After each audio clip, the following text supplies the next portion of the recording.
James and the Top Hat.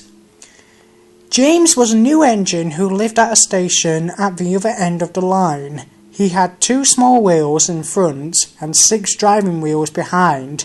They weren't as big as Gordon's, and they weren't as small as Thomas's.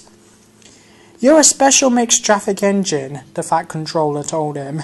"You'll be able to pull coaches or trucks quite easily. But trucks are not easy things to manage, and on his first day they had pushed him down a hill into a field. He had been ill after the accident, but now he had new brakes and a shining coat of red paint. "The red paint will cheer you up after your accident," said the Fat Controller kindly. "You are to pull coaches today, and Edward shall help you." They went together to find the coaches. Be careful with the coaches, James," said Edward. "They don't like being bumped. Trucks are silly and noisy. They need to be bumped and taught to behave, but coaches get cross and will pay you out." They took the coaches to the platform and were both coupled on in front. The Fat Controller, the station master, and some little boys all came to admire James's shining rods and red paint. James was pleased. "I'm a really splendid engine," he thought, and suddenly let off steam. Wheesh! The Fat Controller, the station master, and the guard all jumped, and a shower of water fell on the Fat Controller's nice new top hat. Just then the whistle blew, and James thought they had better go, so they went. Go on, he puffed to Edward. Don't push, puffed Edward, for he did not like starting quickly. Don't go so fast, grumbled the coaches, but James did not listen. He wanted to run away before the Fat Controller could call him back.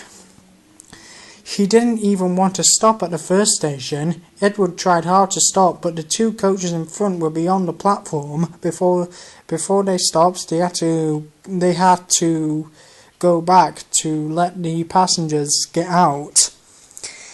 Lots of people came to look at James, and as no one seemed to know about the Fat Controller's top hat, James felt happier. Presently they came to the junction where Thomas was waiting with his 2 coaches. "Hello, James," said Thomas kindly. "Feeling better?" "That's right." "Oh, that's my guard's whistle. I must go. Sorry, I can't stop. I don't know what the Fat Controller would do without me to run this branch line."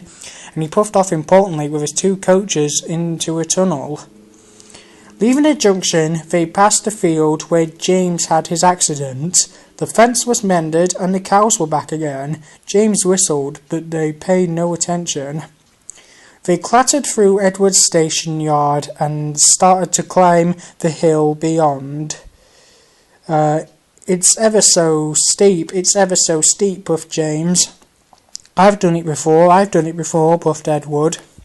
It's steep, but we'll do it. The 2 engines puffed together as they pulled the train up the long hill.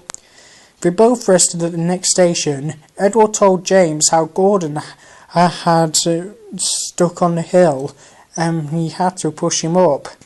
James laughed so much that he got his hiccups and surprised an old lady in a black bonnet. She dropped all her parcels, and 3 porters, the station master, and the guard had to run after her picking them up. James was quiet in the shed that night. He had enjoyed his day, but he was a little afraid of what the Fat Controller would say about the top hat.